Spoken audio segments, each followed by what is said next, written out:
Hey guys, welcome back. So many of you are worried about all of your K-pop content disappearing, your K-dramas, your movies, your content creators just vanishing because of the network usage fee law that may pass in the National Assembly here in Korea.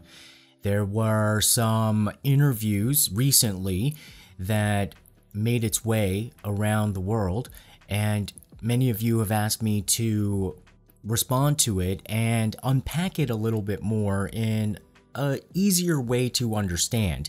And I wanted to do that for you because I think the debate and the discussion got a little bit out of hand and a little bit confusing, and I think it made people a little bit more worried than they should be, but on the other hand, you should be really worried. So we're gonna try to understand what you should be really concerned about.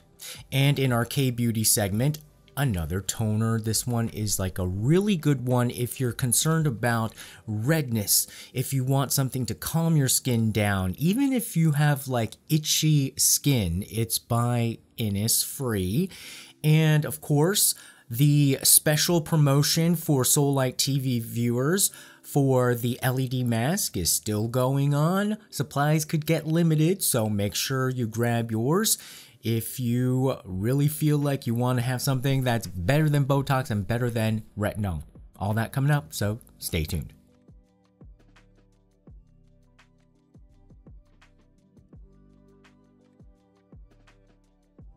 Alright, so what's this whole thing with this network usage fee?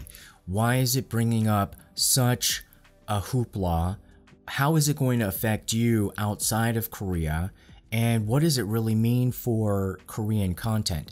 If you saw that latest interview with the professor on Asian Boss, yes, I know that professor. He has given me really good legal advice when I was going through some major legal challenges. I love the guy, but I think that discussion kind of like went a little bit, it was a little bit complicated. So I wanted to try to perhaps give a different angle to the discussion so that it's a little bit easier to understand, because I think what happens in a lot of these kind of contexts is that we get confused of which perspective we're looking at it from.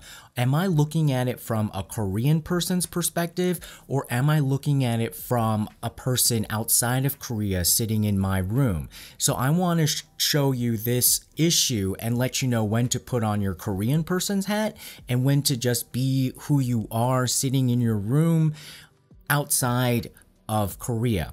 So this network usage fee is essentially the topic that you would have heard of in the United States of net neutrality. Who wants it? The service providers who give you the internet, they do not want net neutrality. Basically, they want to be able to like charge whatever they want to whoever they want.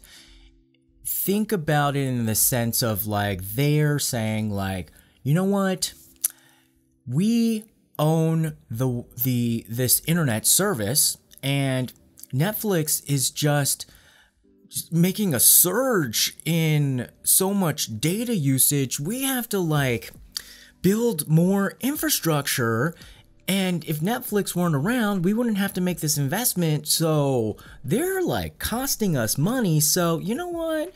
We should probably just charge them a little bit extra, because if it weren't for them, we wouldn't have to build an extra building or hire some more people to make more infrastructure to handle more data. And so from their perspective, so I think it's easier to understand from their perspective, from their innocent perspective, before we go into their more corrupt perspective. Let's look at their innocent perspective and their argument first, because that's what they're presenting to the public and to the lawmakers. So they're saying like it's unfair to us because Netflix is making all of this money, And we're just here, we're just innocent, and we just provide the internet connection, and they're taking advantage of so much bandwidth, and we have to build more bandwidth, and we should just charge the Netflix extra.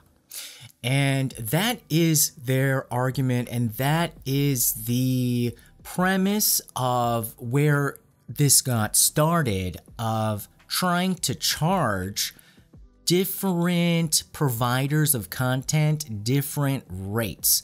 Now, what the world and governments and consumers, and especially people who are like the smart legal people who want to look out for the consumer and citizens and democracy, all agree that you should not charge different rates.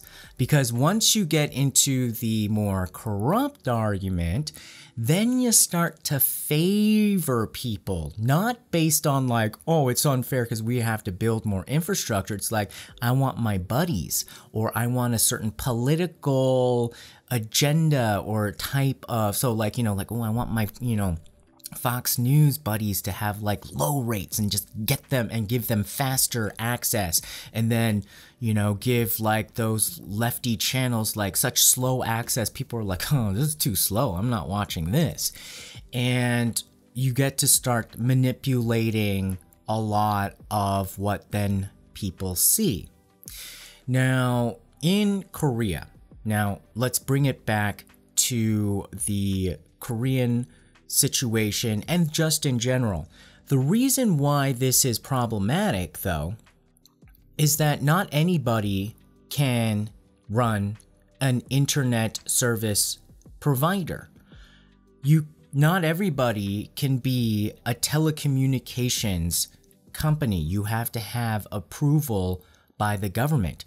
So it's essentially a government approved monopoly. In Korea, there's only 3 that have like 99% of the market. And so if you are charging Netflix for this burden fee, let's just call it a burden fee. That's what they're calling that's what the network usage fee is. It's a burden. And they're charging it, but Netflix has no say into how it's going to be run. They have no say in the operation.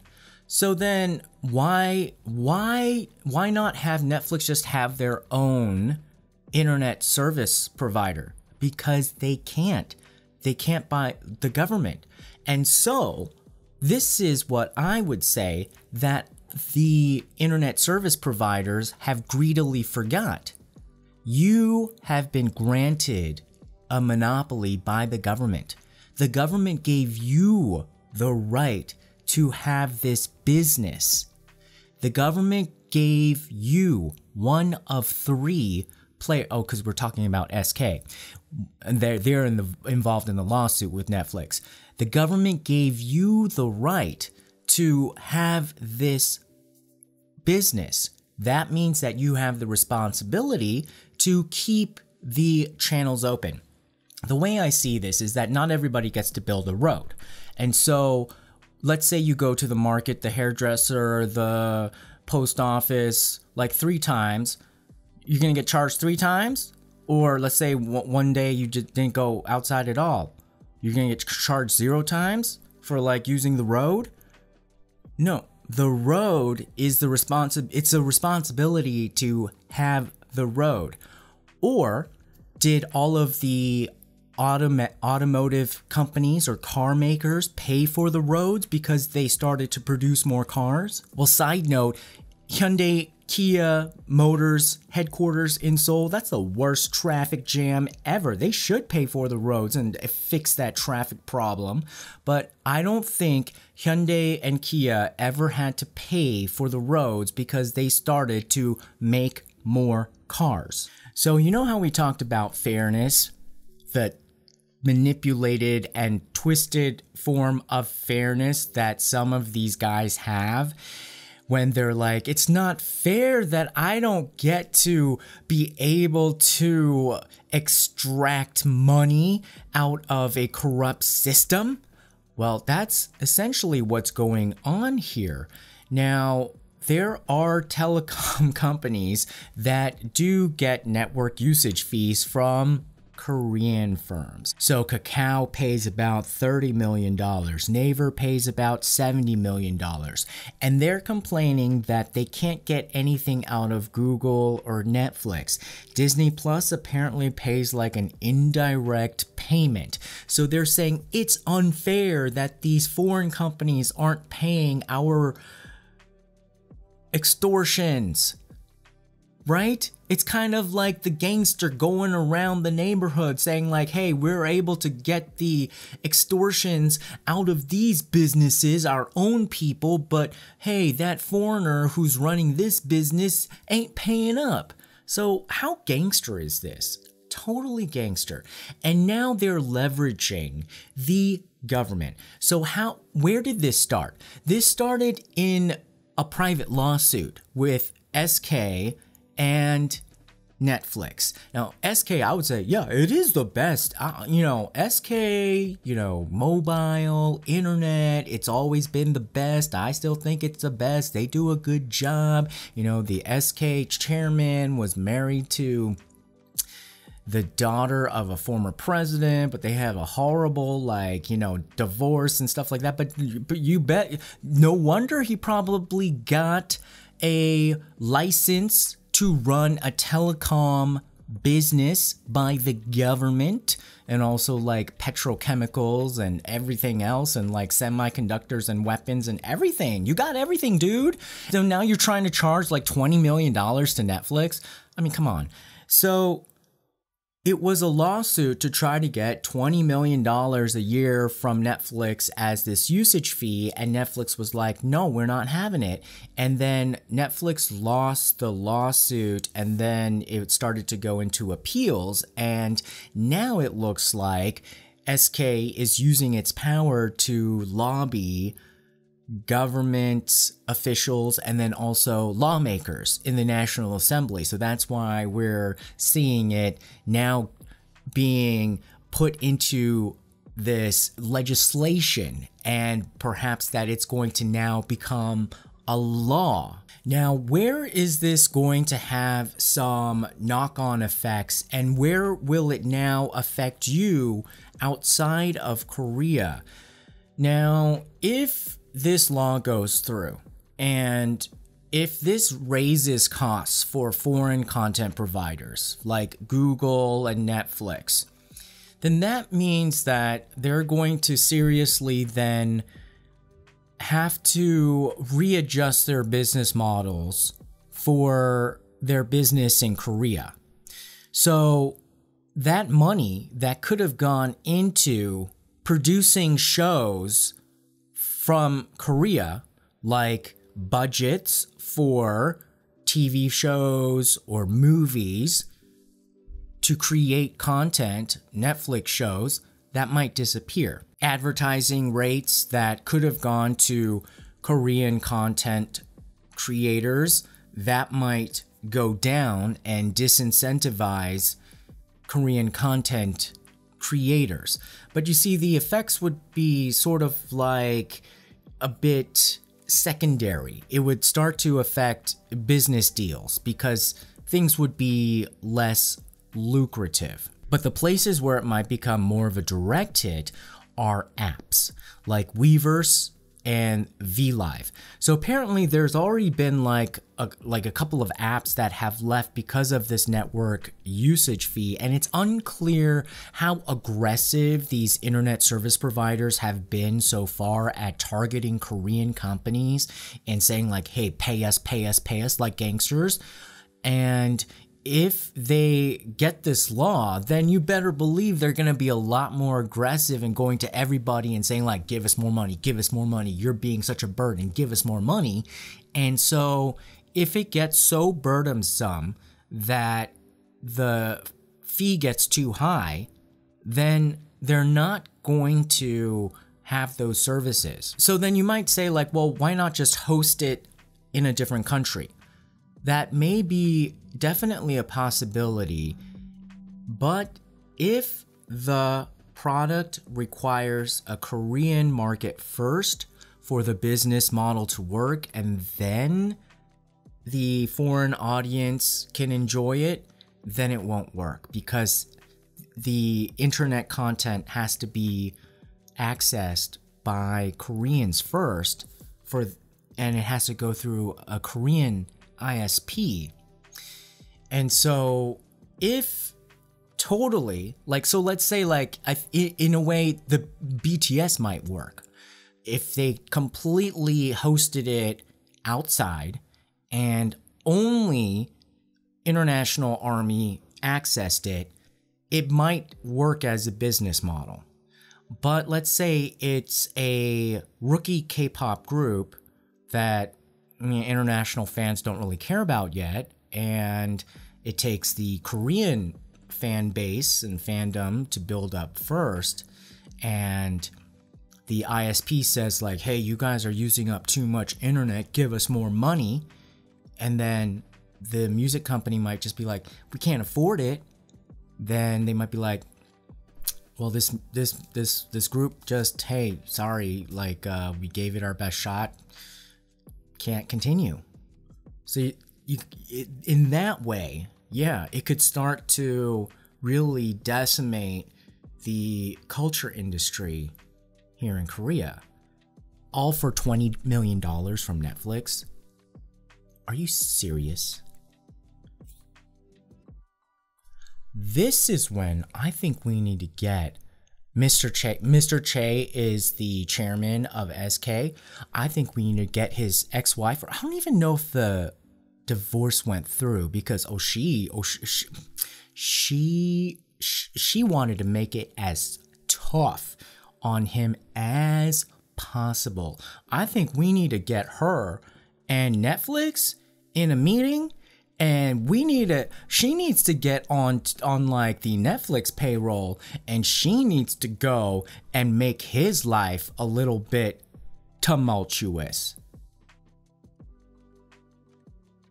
Okay guys, so for our K-Beauty segment, this is the Innisfree TrueCare Panthenol 10. I think the updated bottle looks a little bit better than this one, but I think the ingredients are the same. It's very watery.